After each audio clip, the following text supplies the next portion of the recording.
तेरी ये हिम्मत कि तू मेरे सामने नशा करके आए? नशा ही तो किया है ना मालकिन, कोई चोरी तो नहीं की, किसी के हक पे डाका तो नहीं डाला। बदतमीज, बेशर्म, तेरी ये हिम्मत, भरी महफिल में तू इस हालत में मेरे सामने आए, बेशर्म, तुझे शर्म भी ना आई? बता, जवाब दे, तूने ऐसा क्यों किया? तूने ऐसा क्यों किया जानो? मालकिन, इस सवाल का जवाब जानू भैया कभी नहीं देगा। मुझसे पूछिए, मैं बताती हूँ। इसने आज नशा नहीं किया, अपने अरमानों का खून पिया है। होश में रहकर कोई पत्थर दिल इंसान भी अपने प्यार की लाश पे ना इस तरह नाच सकता है, ना गा सकता है। जानू भैया, आज मैं सब कुछ बताकर रहूंगी मालकिन को। जानू और सारा बाजी एक दूसरे को प्यार करते हैं मालकिन। मैं सच कह रही हूँ मालकिन, जानू भैया ने अपने प्यार की कुर्बानी दी है। आपकी खातिर सारा बाजी को जबरदस्ती इस रिश्ते पे मनवाया है। जानू, तूने मुझे पहले क्यों नहीं बताया? कोई बात नहीं, कोई बात नहीं, मैं ऐसा नहीं होने दूंगी। ऐसा ही होगा मालकिन, अब ऐसा ही होगा। हम जानते हैं इस हवेली में ये हंसी और खुशी बहुत जमाने के बाद आई है मालकिन। अगर छोटे मालिक की ख्वाहिश पूरी ना हुई ना तो क़यामत आ जाएगी इस हवेली में। तुम्हारी खुशियों पर पानी फिर जाएगा मालकिन। जानू अपनी खुशियों को लुटते हुए देख सकता है, मगर इस हवेली की खुशियां लुटते हुए नहीं देख सकता मालकिन। हम तुम्हारे हाथ जोड़ते मालकिन, हम तुम्हारे हाथ जोड़ते। हमने बहुत मुश्किल से सुलझाया है, हमें सुलझाने की कोशिश न करना मालकिन, हमसे सुलझाने की कोशिश न करना। बहुत मुश्किल से सुलझाया हमने उन सबको। जानू बेटे, तूने राशिद के भाई बनने का हक अदा कर दिया है। जानू, तूने हक अदा कर दिया है भाई बनने का।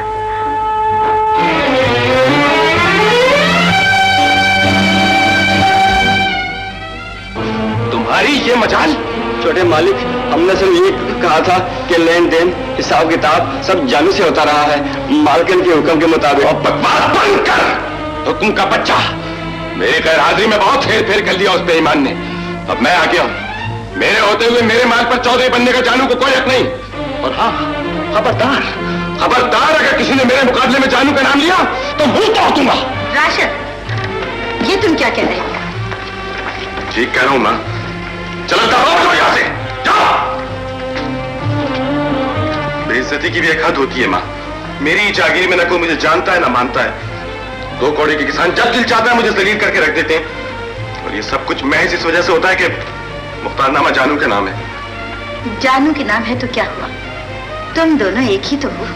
नहीं मालकिन, मुख्तारनामा छोटे सरकार के नाम कर दीजिए और इसका सारे गांव में ऐलान भी करवा दीजिए। जिसका हक है उसे फौरन पहुंच जाना चाहिए।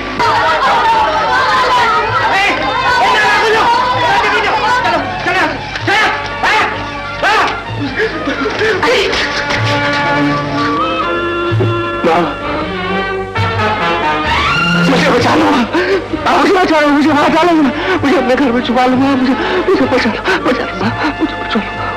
कौन हो तुम? कौन हूँ मैं? तुम भी नहीं जानती कौन हूँ मैं? नहीं बेटा। तुम तो जानते होगे कौन हूँ मैं। बता दो कौन हूँ मैं। तुम जरूर जानते हो मैं कौन हूँ। बता दो इन सबों को कौन हूँ मैं। बता दो मैं कौन हूँ। बता दो। बेगम साहबा, ये बेचारा पागल है। आज ही गांव में कहीं से भटकता हुआ आ गया है। झूठ, बिल्कुल झूठ। मैं भटकता हुआ नहीं आया। नहीं, मैं पत्थर खाता हुआ आया हूँ। वो लोग मुझे मार रहे हैं मुझे वो लोग। तुम्हारे हाथ में पता नहीं है। मुझे बचा लो माँ, मुझे बचा लो, मुझे छुपा लो अपने घर में, छुपा लो। वो लोग मुझे मार देंगे। मुझे छुपा लो अपने घर में, छुपा लो। ठीक इसी तरह एक दिन हम तकदीर की मार खाकर यहाँ आए थे तो तुमने हमें दर दर ठोकरे खाने से बचा लिया था। आज इसे भी अपने घर में बना देकर पत्थर खाने से बचा लो ना मालकिन। ठहरो माँ, शरीफों की हवेली है, कोई यतीम खाना या पागल खाना नहीं है। कह रहे कोई यहाँ पना देते फिर। तुम ठीक कहते हो छोटे मालिक। इसी तरह यतीमों को पनाह मिलने लगे तो फिर यतीम खानों का क्या होगा? मास्टर साहब, आप इसे अपने साथ ले जाएं। इसका खर्च हम दे दिया करेंगे। जाओ बेटा। आओ बेटा। जाओ।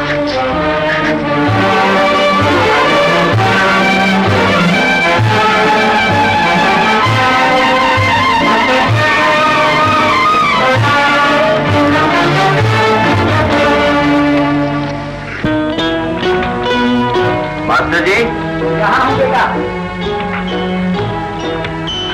कैसा है वो? अरे क्या पूछते हो बेटा, अजीब हाल है उसका। न खाता है न पीता है। बहुत पूछा, अपने बारे में कुछ बता ही नहीं सकता। कहाँ है वो? यहीं कहीं होगा।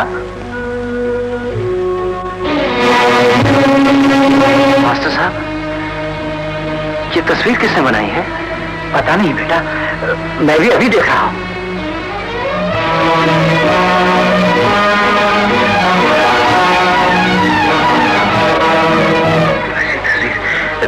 देखना माता जी, ये बिल्कुल वैसी तस्वीर है जो बचपन में राशि से बनाई थी। ये किसने बनाई है? किसने बनाई मास्टर जी? पता नहीं बेटा।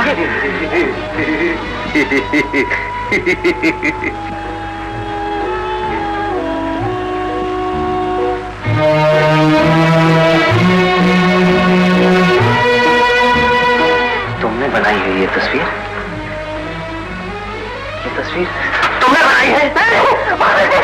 मुझे बचा लो, मारता है मुझको। मैंने तस्वीर नहीं बनाई मास्टर जी, मैंने नहीं बनाई। मैंने तस्वीर नहीं मार रहा है मुझे। बेटा, ये बेचारा तो पागल है। बच्चे आते जाते रहते हैं, किसी ने बना दी होगी। बचपन तो सबका एक जैसा होता है ना।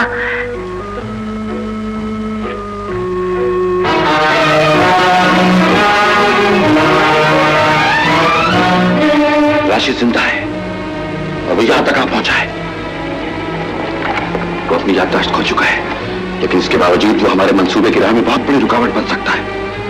इससे बेशतर कि वो हमारे लिए खतरा बन जाए, उसे खत्म कर दो।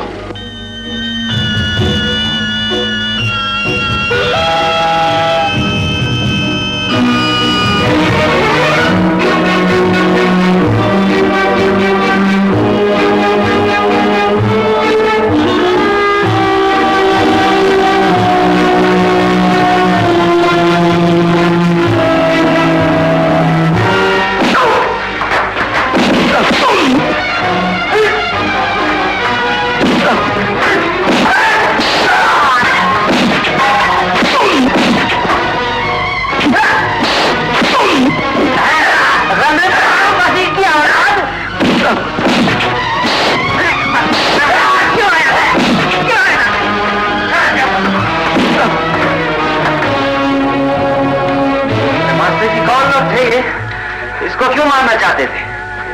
इस बेचारे ने किसी का क्या बिगाड़ा होगा? मामला तो मेरे भी पल्ले नहीं पड़ा बेटे। पता नहीं, मरे को मारना कुछ अजीब सा लगता है।